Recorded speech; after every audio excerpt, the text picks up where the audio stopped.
बिना सिगरेट पिए भी आप एक दिन में 29 सिगरेट पी जाते हो अगर आप हरियाणा में रहते हो। तो हाँ, धन्यवाद कीजिए सरकार का, जिसकी वजह से आप अपनी उम्र से 10 से 12 साल जल्दी मरोगे। रिपोर्ट्स के अनुसार अगर आप एक दिन में 25 से ज्यादा सिगरेट पीते हो तो आप में कैंसर होने का खतरा 50 गुना ज्यादा बढ़ जाता है। फिर भी क्या मजाल है कि इस इशू को किसी राजनेता ने उठाया हो, कोई मुद्दा बनाया हो, सिवाय एक राजनेता के, राव नरवीर सिंह। इस पोल्यूशन की असली स्टोरी पॉलिटिक्स में छुपी है। इन्वायरमेंट तो केवल एक बहाना है, क्योंकि हरियाणा तो फालतू दूषित हवा है दिल्ली की, और दिल्ली तो फालतू दूषित हवा हुआ करती चीन के बीजिंग शहर की।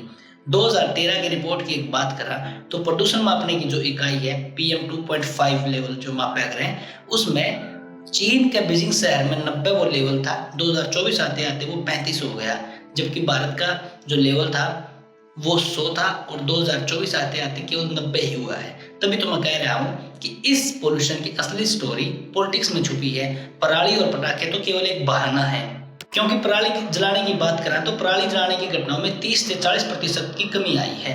पिछले साल 15 सितंबर से 29 अक्टूबर के बीच पराली जलाने की 739 घटनाएं दर्ज की गई, जबकि इससे पहले 2023 में 1813 घटनाएं और 2021 में सबसे ज्यादा 2413 घटनाएं थी। देखो 2021 से आते आते पराली जलाने की घटनाएं कितनी कम हो गई, और प्रदूषण का स्तर ज्यों का त्यों बना है। तो इससे तो यह साबित होता है कि पराली प्रदूषण के मुख्य कारणों में से एक नहीं है। तो प्रदूषण के और मुख्य कारण क्या हैं? सबसे पहले इस समस्या को जड़ से निजात पाने के लिए इस समस्या की जड़ तक पहुंचना जरूरी होगा कि यार इतना प्रदूषण ओवर क्यों है। देखो, जड़ हरियाणा है, दिल्ली है, प्रदूषण से सारा नॉर्थ इंडिया जूझ रहा है।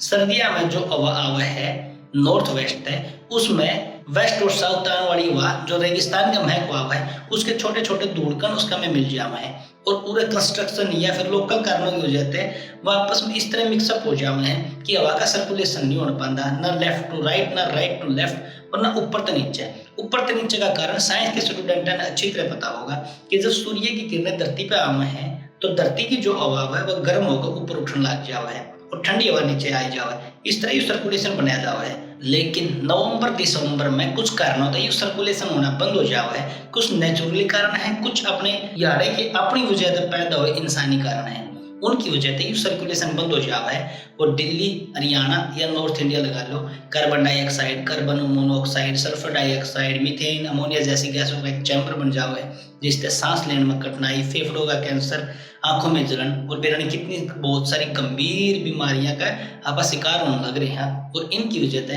आप 10 साल कम जीवांगे।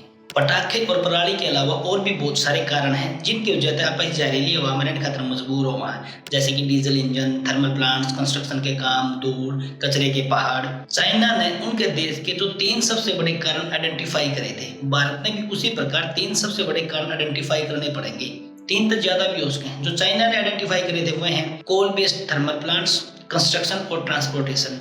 भारत में भी शायद पॉलिटिकल्स ड्रामा ने छोड़ के पराली और पटाखों पे बात न डालने की कोशिश ने छोड़ के जो मेजर कारण है उनको ऊपर ध्यान देना पड़ेगा। हाँ, चाइना ने अपने कारण ढूंढकर स्ट्रिक्ट पॉलिसी एक्शन लागू करी थे, जिसकी वजह से उनकी हवा आज के दिन इतनी साफ हो गई।